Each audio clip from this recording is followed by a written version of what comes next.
What is going on, guys? Welcome back to another post-game here on Mets Central, another drive-home version of the post-game show as the New York Mets sweep the Toronto Blue Jays, winning this third game by a final score of 2-1. Was really close to being a shutout. Honestly, it probably would have, but now we have a little bit of a concern after this game with David Peterson. We make the jokes about the defense. We make the jokes about him being results man, but in reality, I mean, he's effective when he's out there, and if he's going to miss any time, that's going to be a problem. The offense doing what they have been doing all season long, so there's really nothing to, take away where just, again, you'd like to see them give more. You'd like to see them provide a little bit more throughout the innings, get a bigger lead for this bullpen to get a little more pressure taken off of them. But either way, they get the job done. So how are we feeling, though, after the sweep there? Because we predicted 2 out of 1, so we'll absolutely take this.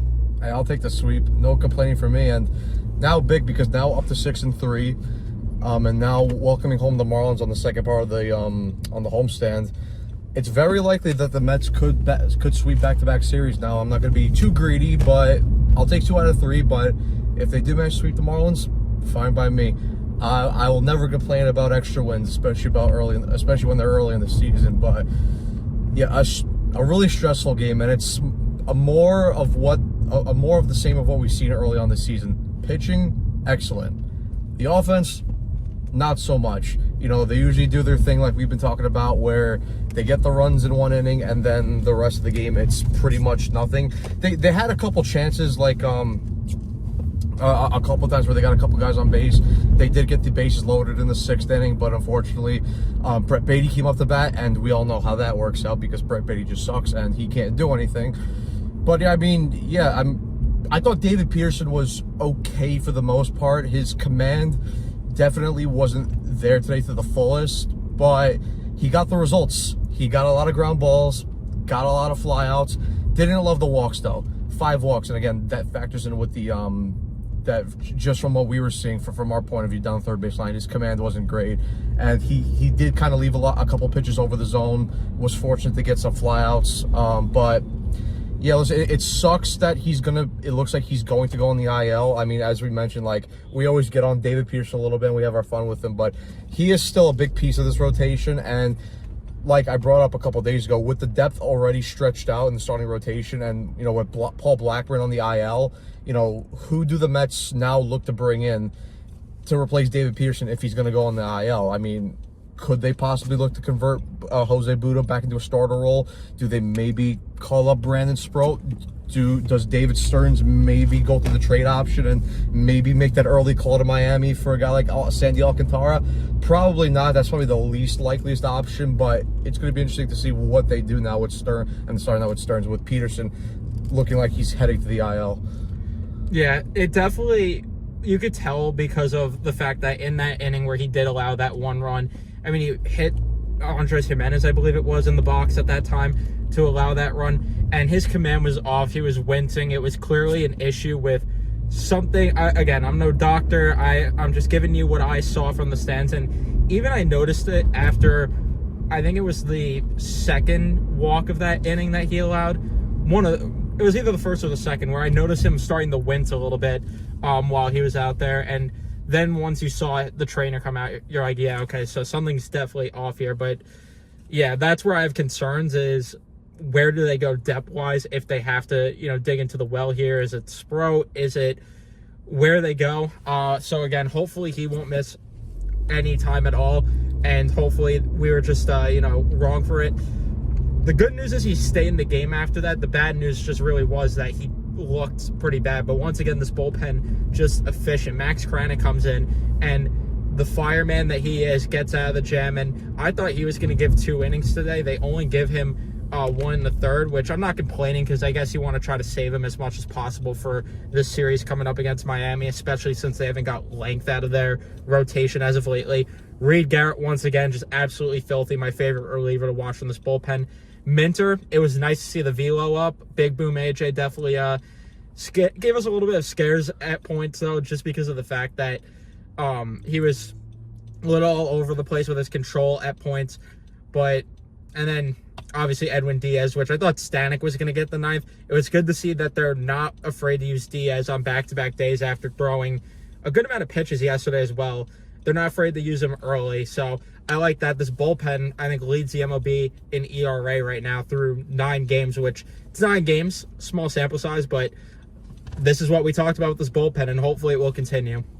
Yeah, the bullpen was absolutely nails today, and I mean, the David Peterson, went to pull him. That was an interesting decision because when he walked, because he obviously left the base hit. I forgot who he left the base hit to, but then he got Bo Bichette out, and then he walked both Vladdy and then Santander. Now, probably looking at it, you should have, probably before then, you should have pulled him after he walked Vladdy, but I understand why they wanted to push him a little bit, just because, you don't want to burn out the bullpen, and it's because it's so early, and you really want length out of your starting pitchers, because, really, the Mets did not get a lot of length out of their starters this series, and the bullpen was used to get a majority of the outs, but, yeah, he walks Santander, and then obviously they keep him in for the lefty-lefty matchup against Jimenez, and he hits him, so that drives in a run. And then, yeah, Max Kranick comes in, and then, very similar to what we saw in Houston, bases loaded, Kranick was able to get out of it,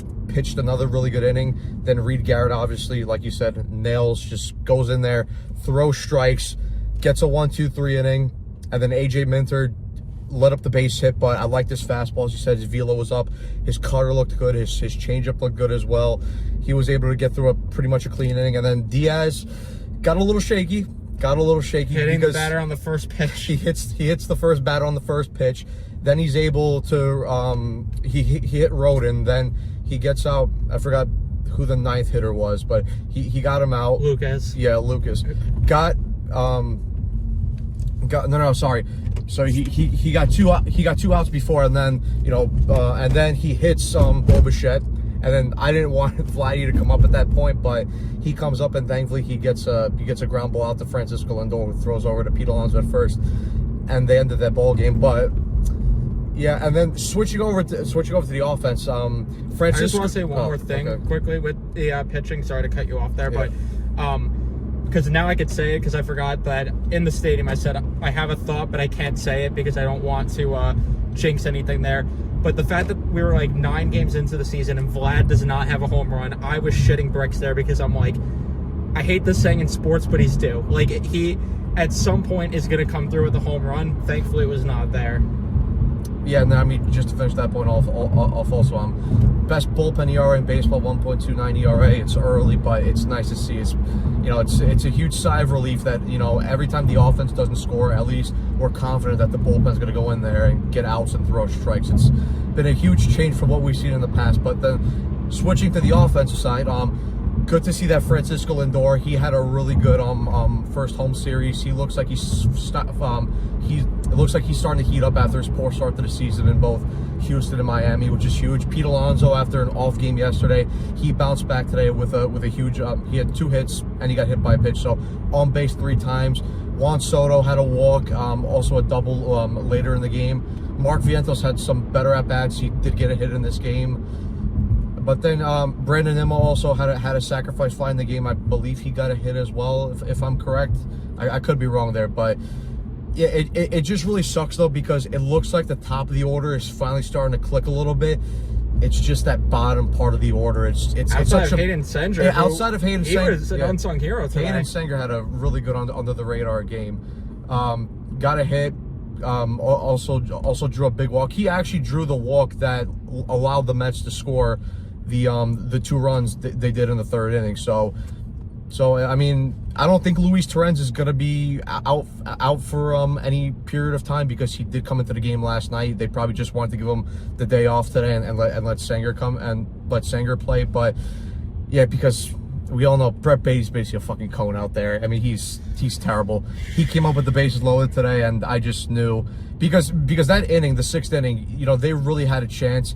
And they did get to Bowden Francis, because for the majority of the game, they let Bowden Francis off the hook. And again, another soft-tossing pitcher that the Mets just seemed they did it to Bassi yesterday, and thankfully they were able to get the lead. They were able to tie the game and win it once he came out. But they really just couldn't get to Bowden Francis at all. They had the chance in the 6th inning, because Sanger leads off with a hit. Francisco Lindor then, with a bad chase, strikes out. But then 2 really solid back-to-back two solid back-to-back plate appearances by both Pete and Nimmo. They really work the pitch count, both get base hits, and then Mark Vientos comes up, and you're like, God, if they really want to drive in a run here, this is the time to do it, because Brett Beatty comes up, he walks, and then of course, Brett Beatty strikes out, and then Jose Siri flew at the end of the inning. So sucks that the bottom of the order is really killing them right now. But hopefully with Alvarez coming back soon, maybe they look to make a trade addition soon, or ultimately when McNeil comes back, because even though we don't love McNeil, but anything's better than fucking watching Brett Beatty up at the plate right now. So they're going to get some reinforcements to bulk up the bottom of the order. Love seeing that the top of the order starting to really fall into shape and fall into place. And as we said, the pitching continues to be lights out. Yeah, the fans are definitely also getting tired of Beatty. He got booed today after that last at-bat that he took there, because just, again, not coming through. And it's annoying how every single time they get runners on base, it's the bottom part of the order that's coming up, and it's just easy work for these pitchers. I mean, they're just not even working competitive at bats, especially Brett Beatty. At least with Hayden Senger, you don't expect much, but he's putting together better at bats than Brett Beatty. He has more hits than him this season. Jose Siri, I get that he's, a defensive first center fielder, but you'd like to see a little bit of the offensive production there. So it's really just infuriating that they can't get that big hit when they need to, and it's just carrying over from last season.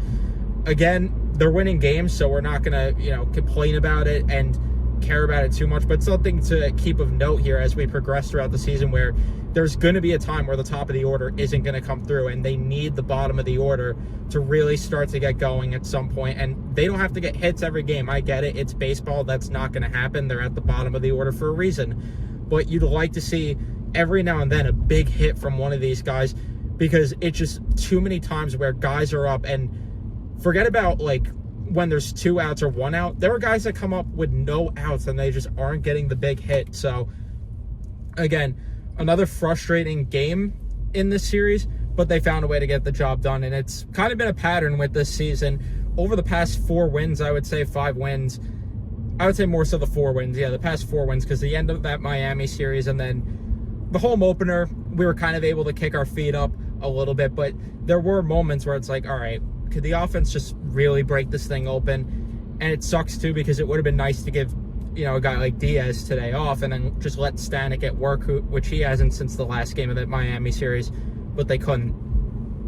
Yeah, and I think that will eventually come. I mean, like I mentioned, with the upgrades that are going to come and the reinforcement that's going to come to the bottom of the order, with a guy like Alvarez who's going to come back, which Alvarez is a huge key, because I know his average really hasn't been there the last 2 years, but you really miss a power threat like that, because, when you have guys on base and you really have the chance to break the game open. I know Luis Torrens has been really good, and Sanger has been good in a couple games he's been there, but those guys aren't the huge power threat like Francisco Alvarez. And if Francisco Alvarez, like we talked about before the season, if he really finds his form this year, he's going to be a huge part, and he's going to be a big part of why, the bottom of the order is going to be clutch in certain situations, because you have the top guys like we mentioned, but Alvarez being down there lurking and being that huge power threat, it's huge for them. And then obviously McNeil come back, we'll see what happens with him, but there could be other trade options too. I mean, we talk about maybe going out there and getting a guy like Brandon Lau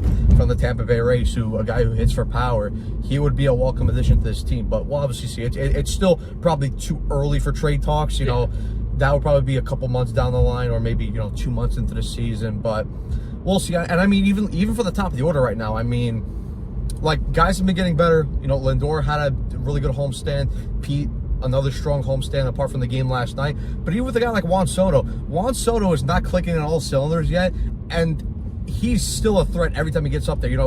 He has really good ABs most of the time, gets walks. The power hasn't been there yet. I mean, he has hit the 1 home run to Houston so far, but really that huge power threat that you expect from Soto just hasn't been there yet. But eventually he's gonna click, and when Juan Soto eventually clicks into the MVP form that we expect from him, this offense is then gonna take that another huge step. Yeah, that's the biggest positive that you could really, well, negative but also positive, is that they're winning games, but these guys are still capable of way more than they're showing. Like even Lindor, which, he's going to hit a home run at some point. He's going to start to show the power. And then Juan Soto, I just get this feeling that once he, you know, gets that first home run at Citi Field, he's just going to start to explode offensively. Pause. But that's just how, you know, my gut feeling on that. But yeah, do you have any other thoughts with this game? Nice to get the sweep. Great to be back at Citi Field, and let's kick on to Miami. 100%. Can't wait to you know, be back at the ballpark for a couple games of that series. It's been great to be back at the stadium again, watching this team play baseball. But we will be doing a podcast probably sometime tomorrow, and yeah, if not, we'll do it maybe Tuesday afternoon, one or the other. We'll of course put the live stream up, and then you guys will get the notifications. So turn on your notifications for that. Leave a like if you did enjoy the video. Subscribe if you guys are new to the channel, and we'll see you guys in the next one.